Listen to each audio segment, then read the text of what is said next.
இது வந்து பார்த்திங்கன்னா ஒரு கஸ்டமர் வந்து லாங் ஃப்ராக் கேட்டிருந்தாங்க. ஸோ கோட்டோடு கேட்டிருந்தாங்க. ஸோ அதோட உள்ளே போடுற கிளாத் வந்து பார்த்திங்கன்னா பாடி பாவாடை மாதிரி வரும். ஸோ அதுக்குண்டான கட்டிங் தான் இது. ஸோ ஃபஸ்ட்டு வந்து 14 இன்ச்சு வச்சு லைனிங்கை 2ஆக மடித்து கட் பண்ணி எடுத்துக்கோங்க. கட் பண்ணி எடுத்துட்டு அதுக்கப்புறம் பார்த்திங்கன்னா திருப்பிக்கோங்க. அந்த மடிச்சிருக்கிற போர்ஷன் வந்து மேலே அந்த பக்கம் வர மாதிரி, கீழே வந்து ஓப்பன் போர்ஷன் இருக்கணும். ஸோ அங்கே ஒரு 1/4 இன்ச் விட்டுருங்க. அந்த 1/4 இன்ச் விட்டுட்டு மார்ஜின் விட்டுட்டு அதுக்கப்புறம் 14 இன்ச்சுக்கு ஹைட் மார்க் பண்ணுங்கள். சரிங்களா? 14 இன்ச்சு ஹைட் மார்க் பண்ணிக்கோங்க. ஷோல்டர் பார்த்திங்கன்னா நான் வந்து 6 வச்சுருக்கேன். 6 ஏன் வைக்கிறேன் அப்படின்னா, ஷோல்டர் 6 வச்சுருக்கேன், நெக் விட் வந்து 2.25 வச்சுருக்கேன், ஹார்மோல் வந்து 5 வச்சுருக்கேன்.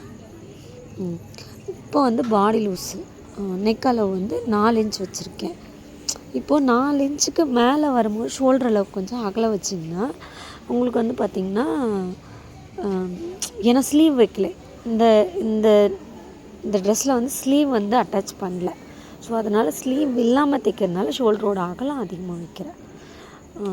நெக்குக்கு பார்த்திங்கன்னா 4 இன்ச் தான் கொடுத்துருக்கேன். ஹார்மோல் பார்த்திங்கன்னா 1 இன்ச்சு வளவு கொடுத்து பெண்டு கொடுத்துருக்கேன். ஸோ நான் வரைஞ்சி சர்வீஸ், அதனால் நான் வந்து கையில் டக்குன்னு வரைஞ்சிக்குவேன். நீங்கள் வந்து ஹார்மோல் ஸ்கேல் வச்சு வரைஞ்சிக்கோங்க பிகினர்ஸு. இப்போ பாடி லூஸ் வந்து பார்த்திங்கன்னா 27. ஸோ 27ல் பாதி 13.5 வருது. அதில் பாதி பார்த்திங்கன்னா 6.5 வருது. ஸோ 6.5 வந்து வச்சுட்டு அதுக்கு மேலே பார்த்திங்கன்னா 1 இன்ச் எக்ஸ்ட்ரா வைக்கணும். 1/2 இன்ச் எக்ஸ்ட்ரா வைக்கணும். இப்போ நீங்கள் 1/2 இன்ச் எக்ஸ்ட்ரா வைக்கும் போது உங்களுக்கு ஓவரால் என்ன ஆகுதுன்னா 2 இன்ச் எக்ஸ்ட்ரா வரும் பாடி லூஸ். நீங்கள் பாடி லூஸ் எடுக்கிற அளவை பொறுத்து, நீங்கள் ரொம்ப டைட்டாக எடுத்திங்கன்னா எடுக்கிற அளவோட 1.5 இன்ச்சு லூஸ் வச்சுக்கோங்க. ஓரளவு லூஸ் விட்டு எடுத்திங்கன்னா எடுக்கிற அளவோட 1 இன்ச்சு லூஸ் விட்டு மார்க் பண்ணிக்கோங்க. நான் சொல்கிறது புரியும்னு நினைக்கிறேன். அது ஹார்மோலை கட் பண்ணி எடுத்துட்டேன். இப்போ நெக் ஷேப் வந்து பார்த்திங்கன்னா ரவுண்ட் நெக் கொடுத்துருக்கேன். ஸோ ரவுண்ட் நெக் கொடுத்துட்டு நெக்கையும் வந்து வெட்டிட்டேன். பேக் ஃப்ரண்ட் நெக் ரெண்டும் ஒரே அளவு. நான் போன வீடியோவில் இதோட போஸ்டர் போட்டிருப்பேன். டீச்சர் ஒருத்தர் வந்து 2 ட்ரெஸ்ஸும் ஒரே மாதிரி கொடுத்துருந்தாங்க. ஸோ அதுக்கு உள்ளே போடுற ட்ரெஸ் தான் இது. மேலே கோட் கட்டிங்கும் இருக்குது. நான் அதை அடுத்த வீடியோவில் போஸ்ட் பண்ணுறேன். இது வந்து நார்மலாக பாடி பாவாடை. இந்த கட்டிங்கை வச்சு நீங்கள் வந்து நார்மலாக பார்த்திங்கன்னா நார்மலாக ஒரு சிமிஸ் கூட வெட்டலாம். இந்த மாதிரி ஐடியா பண்ணி ஃப்ரண்ட்டுக்கு ஹார்மோல் 1/2 இன்ச் உள்ளே விட்டு குடஞ்சி கட் பண்ணியிருக்கிறேன் ஃப்ரண்ட் ஹார்மோலு. இப்போ பேக் ஃப்ரண்ட் ரெண்டுமே கட் பண்ணியாச்சு. இப்போ பார்த்திங்கன்னா உள்ளே வைக்கிற லைனிங், இப்போது நம்ம மேல் துணி புடவையில் தான் ஸ்டிச் பண்ண போகிறோம். அதுக்குள்ளே வைக்கிற லைனிங் கிளாத்தை வந்து 2ஆக ஃபோல்டு பண்ணிக்கிட்டேன். அப்படியே கரை பக்கமும், ஏன்னா லைனிங் கம்மியாக இருந்தது, மேலே கரை பக்கமும் கீழே கரை பக்கமும் பார்த்திங்கன்னா அப்படியே 4ஆக ஃபோல்டு பண்ணிக்கிட்டேன். கீழேருந்து 6 இன்ச் விட்டு மார்ஜின் மார்க் பண்ணியிருக்கேன். அதே மாதிரி மேலேருந்து 6 இன்ச். இது வந்து பெட்டிகோட் டைப்பில் நான் வந்து கட் பண்ண போகிறேன், லைனிங்கை மீத்துறதுக்கு. ஏன் கேட்டிங்கன்னா, மேலே வந்து ஃபில்ட் வைக்கும் போது மேல் துணியும் உள்ளே இருக்கிற துணியும் ஃபில்ட் வச்சிங்கன்னா உங்களுக்கு வந்து ட்ரெஸ் வந்து ரொம்ப புஃபியாக தெரியும். அந்த ஃபில்ட்டெல்லாம் அமுங்கி உட்காராது. ஸோ இப்படி நீங்கள் வந்து கீழே 6 இன்ச் விட்டு மேலே 6 இன்ச் விட்டு நேராக கிராஸ் கட் பண்ணி எடுத்துட்டிங்க அப்படின்னா உங்களுக்கு அந்த கோல் வந்து நல்லா கிடைக்கும். இப்போ நம்ம இன்ஸ்கர்ட்டெல்லாம் யூஸ் பண்ணும்போது நம்மளுக்கு கோல் ஓரளவு கிடைக்கிது இல்லையா, இன்ஸ்கர்ட் யூஸ் பண்ணும்போது அந்த மாதிரி உங்களுக்கு வந்து கோல் நல்லா கிடைக்கும். இப்போ இதை வந்து ஜாயின் பண்ணிங்கன்னா பார்த்திங்கன்னா கீழே வந்து உங்களுக்கு கோல் கிடைக்கும். மேலே அப்படியே திருப்பிட்டேன் பார்த்திங்களா, அப்படியே திருப்பிட்டிங்கன்னா இதை ஜாயின் பண்ணும்போது உங்களுக்கு கோல் நல்லா கிடைக்கும். 4 பீஸ் இருக்கும். இதில் ஒரு பீஸ் எடுத்துட்டிங்கன்னா அதில் ஒரு பீஸ் எடுத்து இதில் ஜாயின் பண்ணிக்கணும்.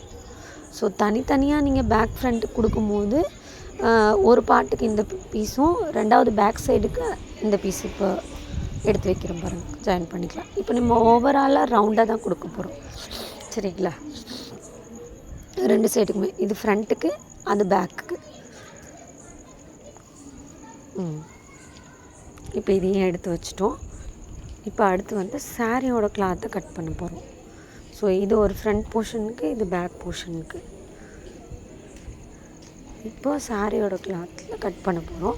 ஸோ இன்ச் டேப் எடுத்து ஒவ்வொரு டைமும் அளக்க முடியாதுன்னு இன்ச் டேப் எடுத்து அளக்க முடியாதனால இன்ச் டேப் வச்சு மார்ஜின் பண்ணிக்கிட்டேன் நான். இப்போ மார்க் கொஞ்சம் மார்க்கரை வச்சு.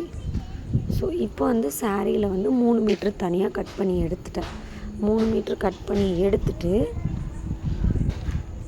இப்போ வந்து ஃபுல் ஹைட்டு பார்த்திங்கன்னா அவங்க வந்து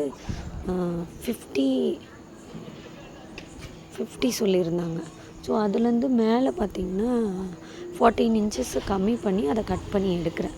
4 ஃபோல்டு பண்ணிவிட்டு கட் பண்ணி எடுத்துடுறேன். இப்போ பாருங்கள் 14 இன்ச்சஸை மைனஸ் பண்ணிக்கணும். 14 இன்ச்சஸ் மைனஸ் பண்ணிவிட்டு மீதி கிளாத்தை கட் பண்ணி எடுத்துகிட்டு மடிச்சிருங்க. இப்போ அதோட லைனிங் அதில் வச்சுருங்க.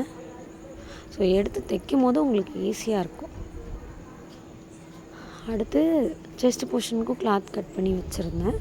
ஸோ கோட்டுக்கு வந்து முந்தியோட போர்ஷனை கட் பண்ணி ஃபஸ்ட்டே எடுத்து வச்சுட்டேன் நான். அந்த பிங்க் பார்த்திங்கன்னா உள்ள கயிறு கீறு வைக்கிறதுக்கு அதுக்காக சாரியோட உள் போர்ஷன் உள் குத்துன்னுவாங்க இல்லையா, அந்த கிளாத் அது. அதையும் கட் பண்ணி தனியாக எடுத்துருங்க. ஸோ இது சாரியோட மேல் போர்ஷன். ஸோ ரொம்ப ஈஸி பாடி பாவாடை வெட்டுறது. ஒரு சிம்மி வெட்டுறதுனா கூட இந்த மெத்தட் தான். இதில் யாருக்காவது என்ன டவுட் இருந்தால் கமெண்ட் பாக்ஸில் கமெண்ட் பண்ணுங்கள்.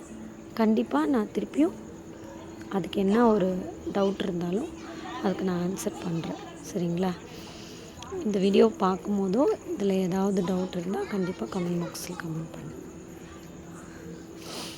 இது ஃப்ரண்ட் போர்ஷனுக்கு வெட்டிட்டேன். இது பேக் போர்ஷன். ஸோ ஃப்ளவர் வந்து ஒரே மாதிரி வரத்துக்காக கட் பண்ணி வச்சுருக்கேன்.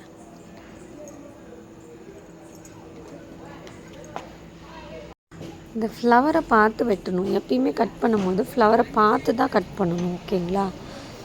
ஸோ தலைகீழாக வச்சு கட் பண்ணிடாதீங்க. துணி தாராளமாக இருக்கும் போது கரெக்டாக அதுக்கு தகுந்த மாதிரி வந்து கட் பண்ணணும்.